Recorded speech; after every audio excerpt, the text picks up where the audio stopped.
Hello mga ka-agri! Welcome sa aking YouTube channel.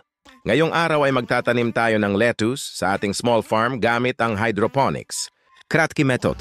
Huwag kalimutang i-click ang subscribe button para lagi kang updated sa aking mga bagong upload na video. Ang una nating gagawin ay maglagay ng coco peat sa styro cup. Ito yung pagtaniman natin ng lettuce.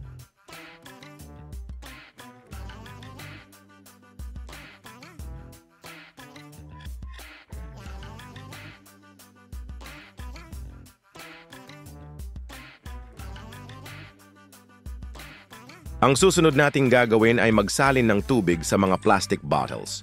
Dito natin ilalagay mamaya yung mga styro cup na may tanim na lettuce. Magtanim na tayo ng lettuce gamit ang maliit na kutsara para hindi maputol ang kanyang ugat. Dapat dahan-dahan lang ang paglipat.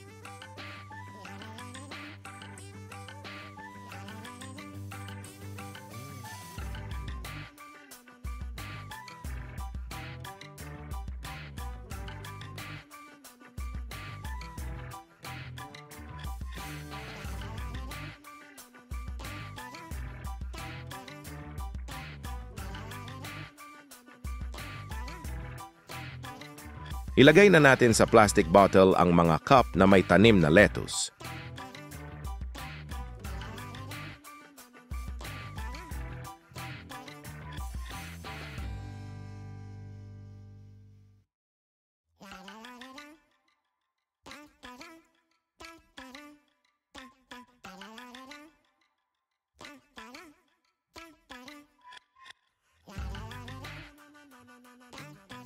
Kung may katanungan ka, mag-comment lang sa comment section at ilagay kung taga saan ka para malaman natin kung hanggang saan naabot ang video na ito.